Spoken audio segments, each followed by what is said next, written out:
প্রত্যেকটা শিব ভক্তের সকাল শুরু হয় শিবকে নিয়ে।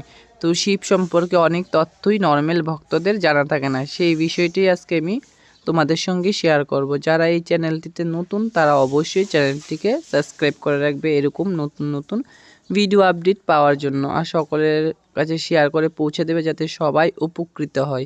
যদি কোনো কিছু জানার থাকে অবশ্যই তোমরা কমেন্ট বক্সে এসে কমেন্ট করতে পারো, আমি জানিয়ে দেব।